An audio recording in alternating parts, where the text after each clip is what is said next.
pro of spellcasting is that you are empowering yourself, and that or you're empowering yourself to be confident enough to get a spellcaster to cast a spell on your behalf, and you're ready to welcome a better reality for yourself.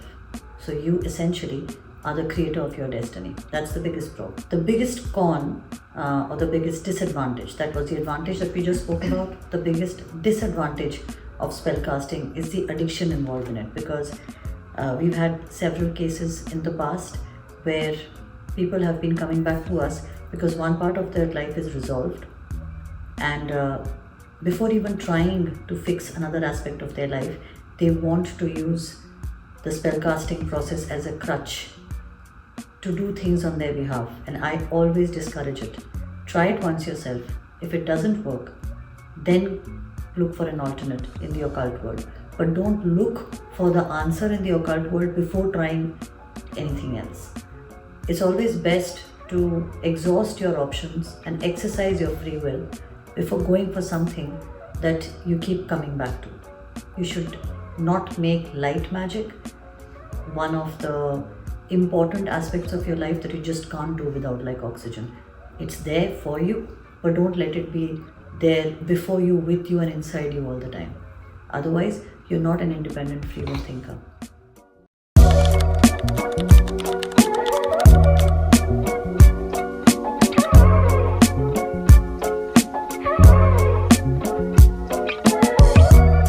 How is overconfidence a serious disadvantage when it comes to spellcasting? That's your question? Yeah.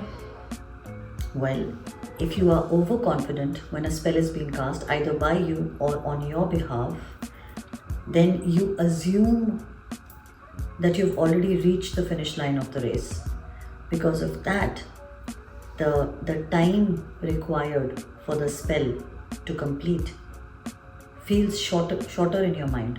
As a result of that, you feel like it's taking too much time to get you a result because you're already there. Now, it may sound like you are minimalizing the law of attraction by saying that, but we are supposed to assume that we already have that thing in hand. That's a completely different thing. We are talking about the job, the physical aspect of casting a spell so that you get there. So it's something like having a super inflated ego. It's not good. A healthy ego is required. A healthy amount of confidence is required.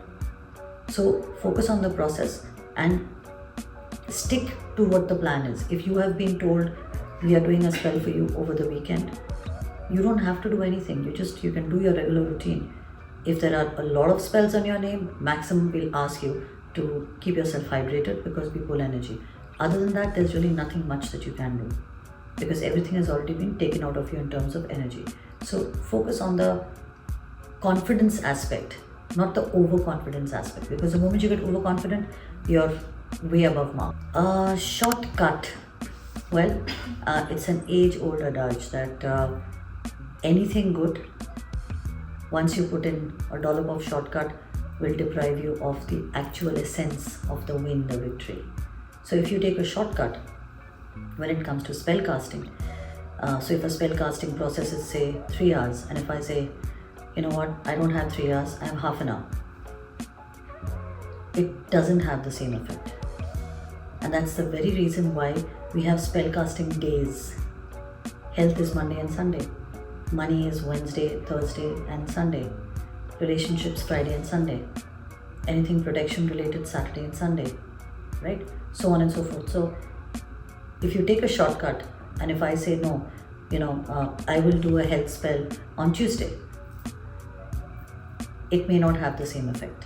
In fact, it will not have the same effect because it's not on the designated date. So taking a shortcut is toying with the end result of the spell cast. If the intention is wrong, if you want a relationship to work, and yes, we have had cases like this. I like this person and I want this person to like me back. Firstly, please understand in that sentence itself, you are asking me to control somebody's mind to like you. I'm the wrong person for that. And you are the wrong person for asking me to do that. I'm a light magic spellcaster. You are asking me to be a dark magic spellcaster. And that's not me. That's not what Drakayana stands for. So, forced results. I have to get this job. I may not be qualified for it. I may not be in the right frame of mind or in the right zone for it, but I want this job. Remember, what you want may not be what you need.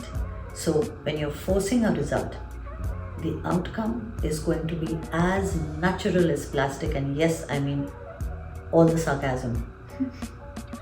If there is any other result that you're looking for, then that should be the natural one. You want to progress in your life, nobody's stopping you from it. But the progress should be natural, not forced.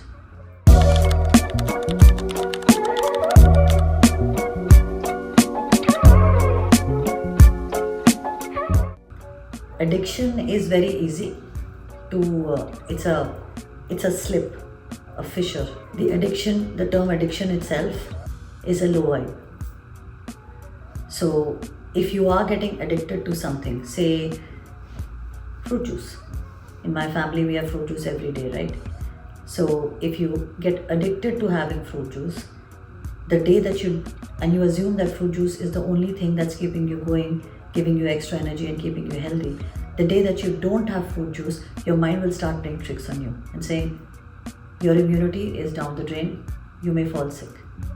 So your mind takes over. Whenever you're addicted to something, if you move away from it and you keep wanting to come back to it, that's when you define that as an addiction.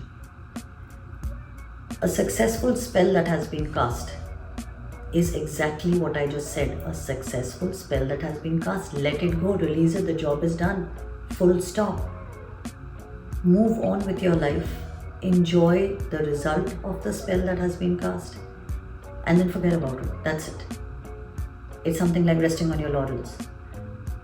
At some point of time, you won a merit. You came first in a race. You came first in your class. You were the first one to learn how to drive in your family. You're the first one. It's a very good achievement, and all of us have an achievement which might be very small in somebody else's life, but for you it's a big thing. But you don't stop there. Your life moves on. Think of it like that.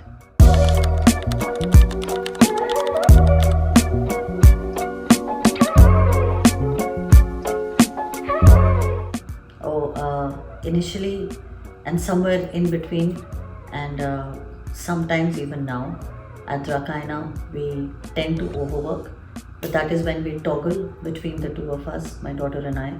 We are the ones who are the spellcasters right here at Drakayana. So if there is too much of work, I am the one who designs the spells and she conducts the spells, albeit partially. When we are talking about overworking, it really depends on which aspect we are talking about. There are some things that a person can do, but you can't do it all the time. At one point, your energy levels come down. Take a break. Get yourself up to the shape that is required for you to be a good spellcaster, and then come back and get on the job. That's pretty much the procedure we follow at Drakayana. It's a very transparent kind of a thing. If I'm not feeling 100%, I'll take a quick nap and then get back to work. A couple of hours down the line, if I feel that I need to get my vibes high, I go for a quick walk, which I do every day, listen to some music, listen to a podcast, and then come back and get back to work. If the work extends, for a long period of time in the night, I take a short break for a dinner, and then I get back to work. And my daughter does the same. So you need to be conscious and aware of when your energy level is low, your oral energy is low, your vibes are falling down, and then find a way to bring yourself up.